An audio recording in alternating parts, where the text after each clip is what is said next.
नई शिक्षा के इस YouTube मंच पर आप सभी व्यूवर्स का स्वागत है।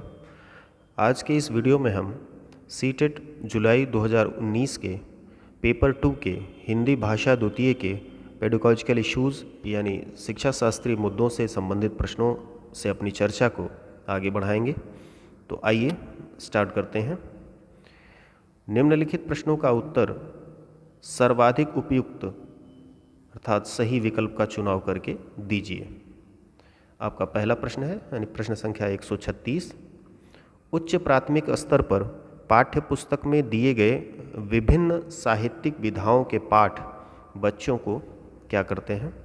आपके विकल्प हैं, पहला हिंदी भाषा की विभिन्न रंगतों से परिचित कराते हैं, दूसरा हिंदी भाषा के प्रसिद्ध रचनाकारों से परिचित कराते हैं, तीसरा हिंदी भाषा के साहित्य सृजन के लिए प्रेरित करते हैं, और चौथा दर्शाए गए सभी विकल्प।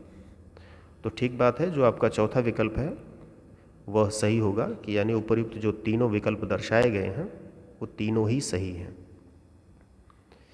आइए आगे बढ़ते हैं। प्रश्न संख्या 137। उच्च प्राथमिक स्तर पर हिंदी भाषा शिक्षण का उद्देश्य नहीं है। आपके विकल्प हैं, पहला सरसरी तौर पर किसी पाठ को देखकर उसकी विषय वस्तु का पता करना, दूसरा निजी अनुभवों के आधार पर भाषा का सृजनशील इस्तेमाल, तीसरा भाषा की बारीकी और सौंदर्य बोध के लिए हिंदी भाषा का व्याकरण कंठस्थ करना, चौथा विभिन्न साहित्यिक विधाओं और ज्ञान से संबंधित अन्य विषयों की समझ का विकास करना। तो आइए एक एक करके विकल्पों पर विचार करते हैं। आपका पहला विकल्प है सरसरी तौर पर किसी पाठ को देखकर उसकी विषय वस्तु का पता करना।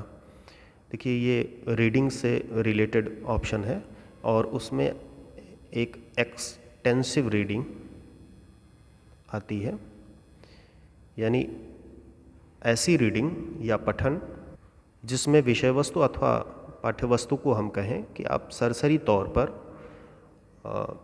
पढ़ते हुए चले जाते हैं और एक मोटा अंदाज़ा उस विषय वस्तु के बारे में लगा लेते हैं, तो वो एक्सटेंसिव रीडिंग कही जाती है। इसी की ठीक अपोजिट इंटेंसिव रीडिंग होती है, जिसमें आप गहराई में जा कर के उस विषय वस्तु को आत्मसात करते हैं। इसकी चर्चा हम जब भाषाई कौशलों के बारे में विस्तार से एक पर्टिकुलर वीडियो में करेंगे तो वहाँ इसको बारीकी से समझेंगे। जहाँ तक दूसरे विकल्प की बात है कि निजी अनुभवों के आधार पर भाषा का सृजनशील इस्तेमाल बिल्कुल होना चाहिए, जिसमें मौलिकता और नवीनता हो।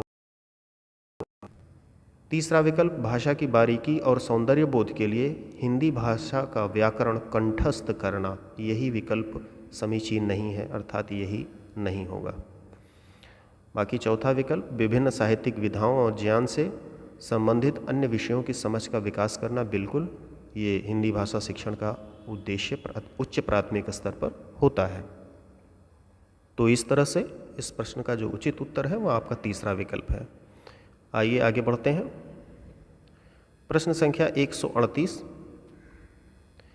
उच्च प्राथमिक स्तर पर हिंदी भाषा सीखने में सबसे कम सहायक है।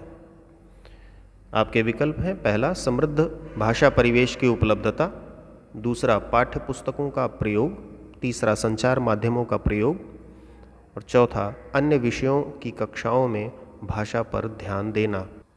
तो दिए गए विकल्पों में जो सबसे कम सहायक है वह है आपका दूसरा विकल्प, अर्थात पाठ्य पुस्तकों का प्रयोग।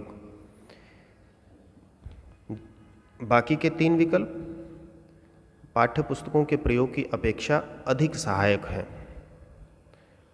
आगे बढ़ते हैं। प्रश्न संख्या 139।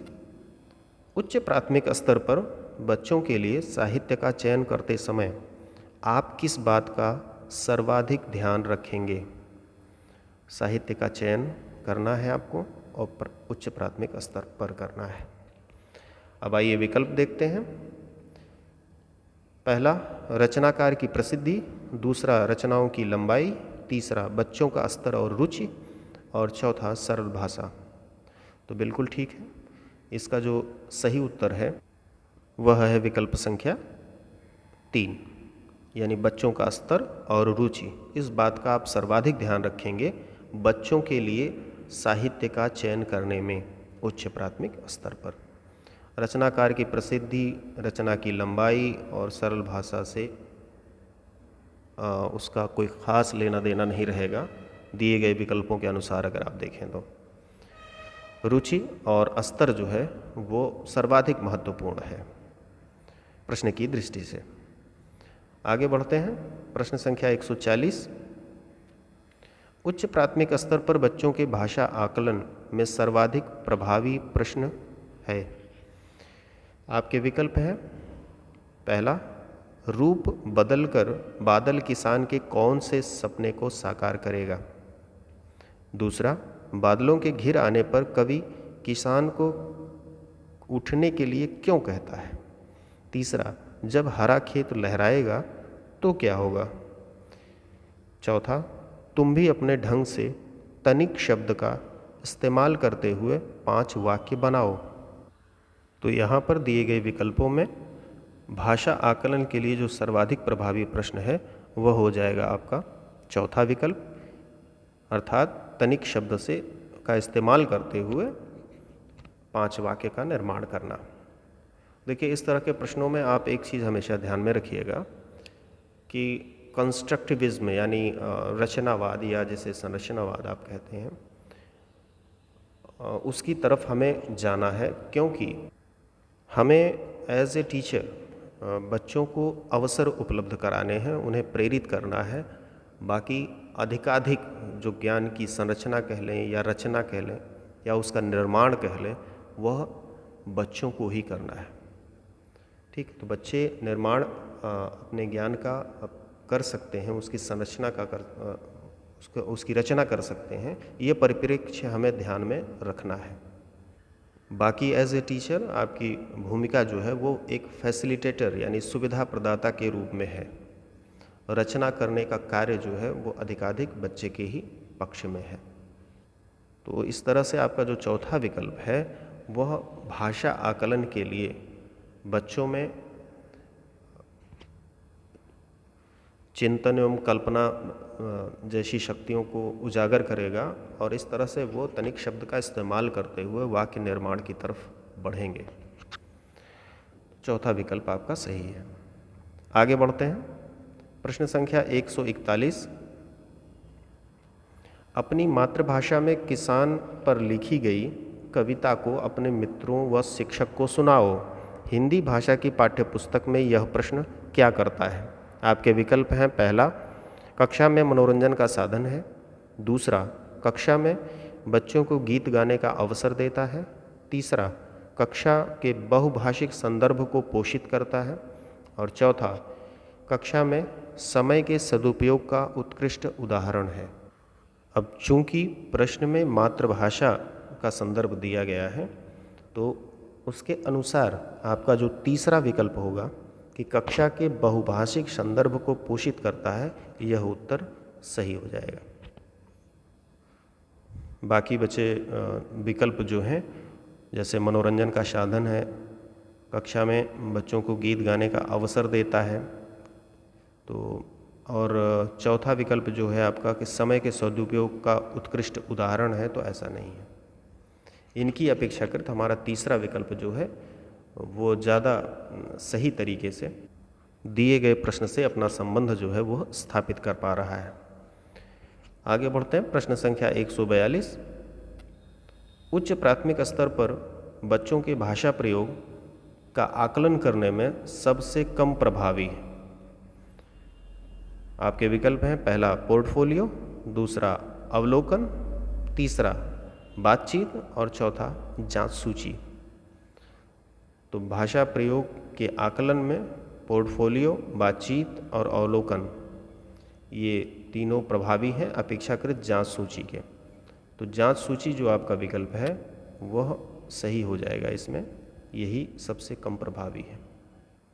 जैसा कि नाम से ही स्पष्ट है कि ये एक ऐसी सूची होती है जिसके ज़रिए जो है जांच की जाती है कुछ संदर्भित प्रश्नों को लेकर के। तो ये उतनी प्रभावी नहीं होती जितना आपका दूसरा विकल्प यानी अवलोकन। अवलोकन तो एक बहुत बड़ा हिस्सा आकलन का कवर करता है। भाषा प्रयोग के आकलन में। बातचीत, बिल्कुल इस पर तो पूरी तरह से फोकस है हमारा भाषाई प्रयोग को अधिक से अधिक बढ़ाने में। और पोर्टफोलियो, जिसकी चर्चा पीछे भी की जा चुकी है, तो ये भी काफ़ी सहायक होता है भाषा प्रयोग के आकलन में। आइए आगे बढ़ते हैं। प्रश्न संख्या 143। राधिका 7वीं कक्षा में पढ़ाती है। राधिका नाम की कोई शिक्षिका हैं, वो 7वीं कक्षा में पढ़ा रही हैं। वे बच्चों को नाम संबंधी कुछ उदाहरण देती हैं, फिर संज्ञा के बारे में समझाती हैं। राधिका द्वारा प्रयुक्त विधि है। आपके विकल्प हैं, पहला निगमन विधि, दूसरा आगमन विधि, तीसरा सूत्र विधि और चौथा भाषा संसर्ग विधि। अब प्रश्न में चूंकि शिक्षिका पहले उदाहरण दे रही हैं, उसके बाद संज्ञा के बारे में बता रही हैं, अर्थात यहाँ हम उदाहरण से नियम की ओर जा रहे हैं, या आप इसी को कह सकते हैं दूसरे शब्दों में कि हम विशेष से सामान्य की ओर अग्रसर हो रहे हैं। तो इस तरह से जो आपका इस प्रश्न का सही उत्तर होगा वह हो जाएगा आगमन विधि। यहाँ राधिका आगमन विधि प्रयोग कर रही है। आगे बढ़ते हैं। प्रश्न संख्या 144। 8वीं कक्षा में पढ़ाने वाले अली अक्सर बच्चों के गलत शब्दों के नीचे शब्द का ठीक रूप लिखकर दोनों में अंतर करने के लिए कहते हैं।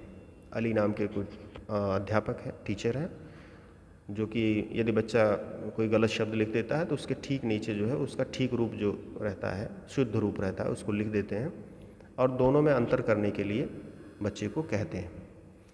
तो इसका मुख्य उद्देश्य है, आपके विकल्प हैं, पहला बच्चों को उनकी गलती का अनुभव कराना, दूसरा शब्दों की सही वर्तनी की जानकारी देना, तीसरा अवलोकन द्वारा सही वर्तनी की ओर आकृष्ट करना, ध्यान आकृष्ट करना, चौथा आकलन को लचीला और सुविधापूर्ण बताना। तो इस प्रश्न के अनुसार अली का जो मुख्य उद्देश्य है वह हो जाएगा आपका तीसरा विकल्प, अर्थात अवलोकन द्वारा सही वर्तनी की ओर बच्चे का ध्यान आकृष्ट करना। अवलोकन माने देख करके, तो चूँकि उन्होंने उसका शुद्ध रूप नीचे लिख दिया गलत रूप के नीचे, तो इस तरह से दोनों पर वो ध्यान आकृष्ट कराते हैं। देख करके बच्चे से कहते हैं कि आप देखो ये यहाँ पर त्रुटि हो रही है और ये ऐसे होगा यहाँ। आगे बढ़ते हैं। प्रश्न संख्या 145।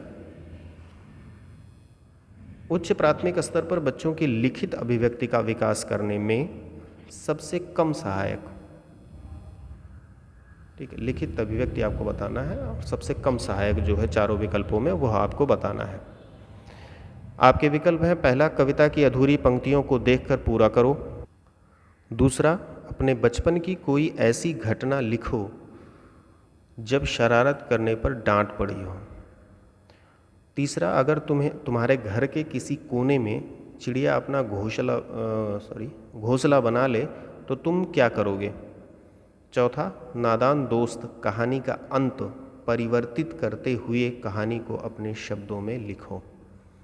तो देखिए विकल्पों में जो सबसे कम सहायक है लिखित अभिव्यक्ति के विकास में वह है आपका पहला विकल्प, अर्थात कविता की अधूरी पंक्तियों को देख कर लिखना। ठीक, तो इस तरह से देख करके, यानी एक तरह से कह लीजिए नकल करके, अगर बच्चा कविता की अधूरी पंक्तियों को पूरा कर दे रहा है तो लिखित अभिव्यक्ति के विकास का आप आकलन इसके ज़रिए उतने बेहतर ढंग से नहीं कर सकते जितना बाकी के तीनों विकल्पों से कर सकते हैं। तो इस तरह से आपका पहला विकल्प जो है वो सबसे कम सहायक है। आगे बढ़ते हैं। प्रश्न संख्या 146। बच्चों में पढ़ने लिखने की कुशलता के विकास में सर्वाधिक सहायक है। आपके विकल्प हैं, पहला सुलेख का कार्य, दूसरा श्रुत लेख का कार्य। सुलेख यानी सुंदर लेख और श्रुत लेख यानी सुन करके लिखना, इन दोनों में यही अंतर है। श्रुत शब्द का मतलब होता है सुन करके। तीसरा, कहानी पढ़कर सवाल बनाना। और चौथा, प्रदूषण पर निबंध लिखना। अब यहाँ ध्यान दीजिएगा कि प्रश्न में पढ़ने लिखने दोनों की कुशलता के विकास की बात की गई है और सर्वाधिक सहायक पूछा गया है। तो इस तरह से आपका जो तीसरा विकल्प है कि कहानी को पढ़कर सवाल बनाना, यह जो है सर्वाधिक सहायक होगा, क्योंकि पहले आप कहानी को पढ़ेंगे और फिर आप सवाल प्रश्नों का निर्माण करेंगे। और अच्छे प्रश्नों का निर्माण तभी आप कर सकते हैं जब कहानी को आपने अच्छे ढंग से पढ़ा हो। तो इस तरह से पढ़ने के साथ साथ लिखने की कुशलता का विकास सर्वाधिक रूप से तीसरे विकल्प में निहित है। आगे बढ़ते हैं। प्रश्न संख्या 147। कक्षा का बहुभाषिक संदर्भ यह मांग करता है कि, आपके विकल्प हैं, पहला, बच्चों की मातृभाषा को कक्षा में स्थान दिया जाए, ठीक है। दूसरा, बच्चों की मातृभाषा को ही पढ़ाया जाए। तीसरा, बच्चों को 4-4 भाषाएं पढ़ाई जाएं। और चौथा, बच्चों का भाषा आकलन बिल्कुल न हो। यह रिपीटेड क्वेश्चन है और कई बार बहुभाषिक संदर्भ पीछे भी आ चुका है। और इसका जो पहला विकल्प है वो सही है कि बहुभाषिक संदर्भ यह मांग करता है कि बच्चों की मातृभाषा को कक्षा में स्थान दिया जाए। दूसरा विकल्प, मातृभाषा को ही पढ़ाया जाए, तो ऐसा नहीं है, बहुत ज़्यादा झुकाव हो गया है मातृभाषा की ओर इस विकल्प में। तीसरा, बच्चों को 4-4 भाषाएं पढ़ाई जाएँ, तो ऐसी कोई अनिवार्यता नहीं है। बच्चों का भाषा आकलन बिल्कुल न हो, तो ऐसी बात भी नहीं है। पहला विकल्प आपका सही है। आगे बढ़ते हैं। प्रश्न संख्या 148। उच्च प्राथमिक स्तर पर हिंदी भाषा शिक्षण का एक महत्वपूर्ण उद्देश्य है, वह क्या है? आपके विकल्प हैं, पहला, बोलने की क्षमता के अनुरूप लिखने की क्षमता का विकास। दूसरा, हिंदी के व्याकरणिक बिंदुओं को कंठस्थ करना। तीसरा, हिंदी भाषा के विविध स्वरूपों की जानकारी देना। और चौथा, हिंदी भाषा में अनूदित सामग्री को पढ़ना। अनूदित यानी अनुवाद की हुई, ट्रांसलेटेड जो मटेरियल है उसको पढ़ना। तो इस प्रश्न का जो सर्वाधिक उचित उत्तर है वह होगा आपका तीसरा विकल्प, अर्थात हिंदी भाषा के विविध स्वरूपों की जानकारी देना। चौथा विकल्प कि अनूदित सामग्री को पढ़ना केवल, तो ये ऐसा नहीं होगा। और हिंदी के व्याकरणिक बिंदुओं को कंठस्थ करने जैसी बात नहीं आएगी। अब बोलने की क्षमता के अनुरूप लिखने की क्षमता का विकास करना, यानी जितना बोल पा रहे हैं उसी के अनुरूप लिखने की क्षमता का विकास हो, तो ये बात गले नहीं उतरती। तीसरा विकल्प आपका सर्वाधिक सही है और वह प्रश्न को अपना समर्थन भी दे रहा है। आगे बढ़ते हैं। प्रश्न संख्या 149। उच्च प्राथमिक स्तर पर मुहावरे और लोकोक्तियों के शिक्षण के संदर्भ में सर्वाधिक महत्वपूर्ण है। आपके विकल्प हैं, पहला, उनकी परिभाषा याद करना। दूसरा, उनके अर्थ जानना। तीसरा, उनका क्रम याद रखना। और चौथा, संदर्भानुसार उनका प्रयोग करना। तो जहाँ तक उच्च प्राथमिक स्तर पर मुहावरे और लोकोक्तियों के शिक्षण का संदर्भ है, तो सर्वाधिक महत्वपूर्ण हो जाता है कि संदर्भानुसार उनका प्रयोग करना। अब जहाँ तक पहले विकल्प की बात है कि केवल परिभाषा याद कर लेने भर से तो कोई मतलब बनता नहीं, और आप उनका अर्थ जान लें कि किसी मुहावरे का या लोकोक्ति का अर्थ क्या होता है, तो अर्थ जानने भर से भी बात बनती नहीं जब तक उसका वाक्यों में प्रयोग न किया जाए। और तीसरा, उनका क्रम याद कर लेना, यह भी उचित विकल्प नहीं है। मुहावरे और लोकोक्तियों का जो प्रयोग है, आप चाहे वह मौखिक रूप में आप करें अथवा लिखित रूप में करें, यह आपकी भाषा को प्रभावी बनाता है। तो चौथा विकल्प जो है वो आपका सही है। आगे बढ़ते हैं। प्रश्न संख्या 150। भाषा के बहुभाषिक और बहुसांस्कृतिक संदर्भों के प्रति संवेदनशीलता का विकास करना क्या है? अब देखिए, यहाँ पर दो संदर्भ बहुभाषिकता का और बहुसांस्कृतिक दो जो है संदर्भ दिए गए हैं आपके समक्ष। बहुभाषिकता यानी जहाँ बहुत से भाषा भाषी हों, और बहुसांस्कृतिकता मतलब संस्कृति अर्थात जो कल्चर हमारा है, हमारा खान पान, हमारा रहन सहन, हमारे रीति रिवाज, तो हर एक कई तरह का कल्चर जो है वो पाया जाता है भारतीय संस्कृति में, और बहुभाषिकता भी। तो यहाँ दोनों संदर्भों के परिप्रेक्ष्य में बात हो रही है। तो कहते हैं कि अगर उसके प्रति संवेदनशीलता का विकास करना है तो यह क्या है? पहला, भाषा नीति की जटिल समस्या है। दूसरा, हिंदी भाषा शिक्षण के प्रति अरुचि का कारण है। तीसरा, हिंदी भाषा शिक्षण में एक जटिल समस्या है। चौथा, हिंदी भाषा शिक्षण का एक मुख्य उद्देश्य है। तो बिल्कुल ठीक बात है, जो चौथा विकल्प आपका है वह सही है कि बहुभाषिकता और बहुसांस्कृतिक संदर्भ जो है उनके प्रति संवेदनशीलता का विकास करना जो है वह हिंदी भाषा शिक्षण का एक मुख्य उद्देश्य है। दूसरे शब्दों में हम कह सकते हैं कि कक्षा में हिंदी भाषा शिक्षण का एक मकसद होता है कि जो बहुभाषा भाषी या बहुसांस्कृतिक पृष्ठभूमियों से आए हुए बच्चे हैं, उनमें एक दूसरे के कल्चर के प्रति, एक दूसरे की भाषा के प्रति संवेदनशीलता का विकास एक शिक्षक के रूप में हमें करना है। तो इस तरह से आज की ये चर्चा यहीं समाप्त होती है। मिलते हैं नेक्स्ट वीडियो में। आप सभी को एक अच्छे भावी शिक्षक के रूप में हार्दिक शुभकामना। धन्यवाद।